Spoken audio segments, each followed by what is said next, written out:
We hear a lot of resistance to spheres of influence, which is taken to mean in US political parlance that big powers lean on small countries in their neighborhood and that they regard those countries as part of their sphere of influence.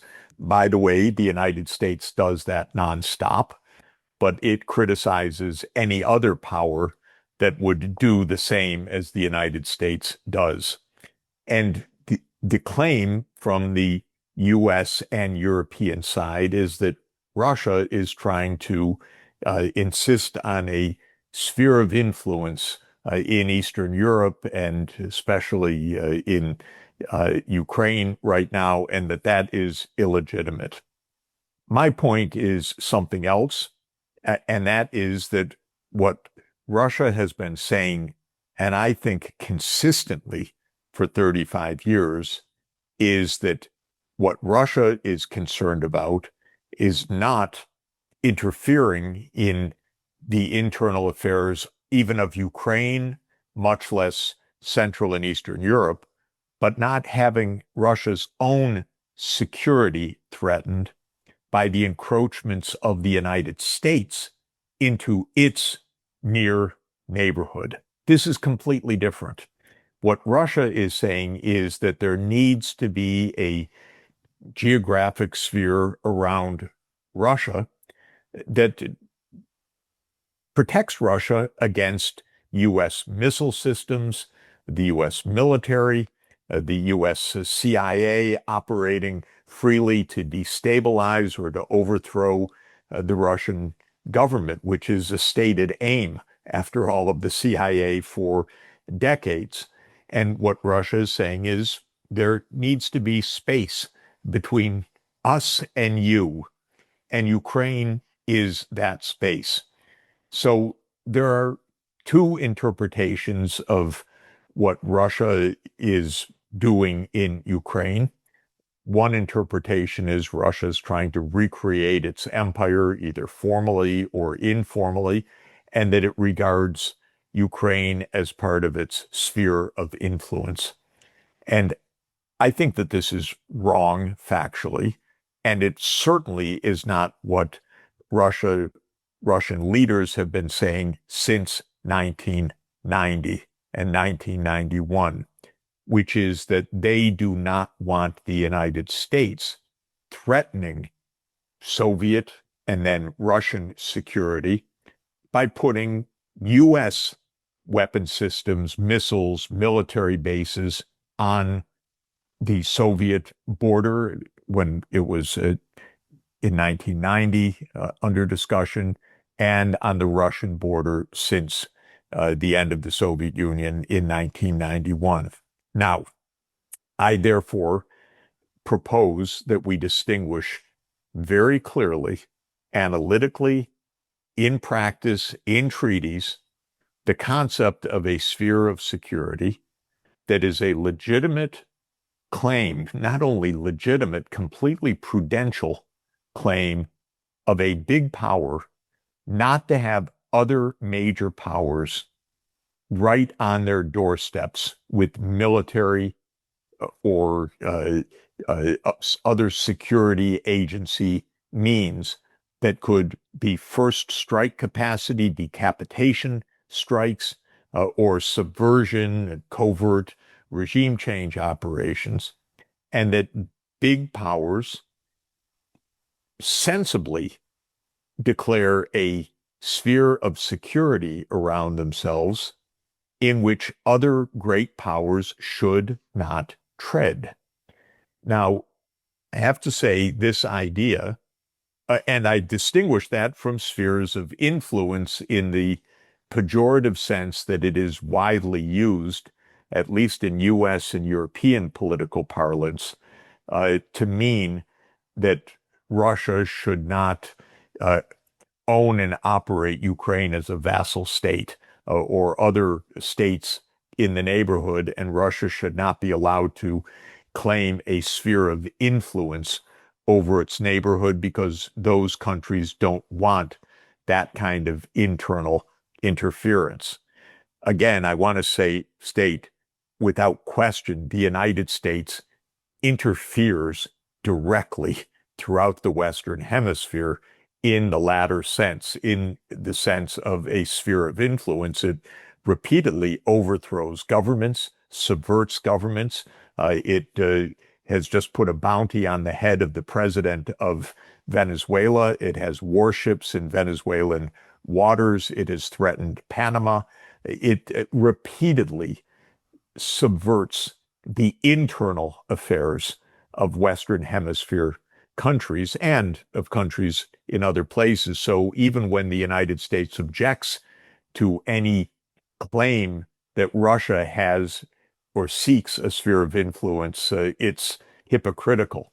But what I do want to say is the United States made the distinction 202 years ago, in effect, about a sphere of security and a sphere of influence, because the Monroe Doctrine, delivered to the U.S. Congress by President James Monroe on December 2nd, 1823, said that the United States would regard it as a direct threat to U.S. security of any European meddling in the affairs of the newly independent countries of the Western Hemisphere. What isn't remembered, by the way, about the Monroe Doctrine is the United States also said, and we, the United States, will not interfere in the affairs of Europe. So it's a reciprocal proposition. That claim in 1823, repeated often in the last 2 centuries, including by Donald Trump at the United Nations, as I sat in the UN General Assembly listening to him a few years ago, and he repeated the Monroe Doctrine. That is a claim of a sphere of security. It is a claim we do not want Russian military bases in Mexico. We don't want Chinese military bases in Mexico. We did not want Soviet military bases in Cuba. We nearly went to nuclear war over that in October 1962. The United States is run fundamentally by hypocrites and dunderheads, by people who have no principles and or people who are idiots. So I just want to be absolutely clear. I have no tolerance for American foreign policy at all. The only two presidents that have made sense of this in modern times have been Franklin Roosevelt and John F. Kennedy. Maybe John F. Kennedy was killed because he made sense about the call for peace. The rest of our presidents, including our current dunderhead, and including other U.S. presidents, have argued that Russia has no security interest in what happens in Ukraine, no say at what happens in Ukraine, and after all, is only after a sphere of influence to subvert Ukraine's sovereignty. So the United States refuses to recognize exactly what it claims for itself in the Western Hemisphere. And incidentally, let me add another real dunderhead. I'm sorry to use the term, but these days I feel like we're ruled by idiots, and we should say it clearly because we don't deserve to die at the hands of these idiots who are going to lead us to nuclear war. And I'm talking about Mark Rutte, the Secretary General of NATO, who explicitly said last week that Russia has no say in who stations what troops and what weapon systems in Ukraine. After all, Ukraine's a sovereign country. It can do what it wants. This is the opposite of the Monroe Doctrine. This is the opposite of common sense. And this is the opposite of what I am proposing, which is that we legitimize, understand, accept as a matter of utter prudence and survival that great powers should not sit on the necks of other great powers, that nuclear superpowers should give some space. It doesn't mean to tolerate their misbehavior. It means to give some space so that we don't provoke a nuclear war. And specifically, and I'll just end here, and turn it back over to you, Pascal. The United States should not be in Ukraine. The United States should not be arming Taiwan. That's also the same sphere of security of China. And China and Russia should stay clear of the Caribbean and Mexico and Central America with their military bases. We should keep the great powers enough apart that we are not triggering World War III. And that's the idea. I couldn't agree more. And it is very important here to state that your concept of spheres of security is a passive one, not one in which the one country controls that place and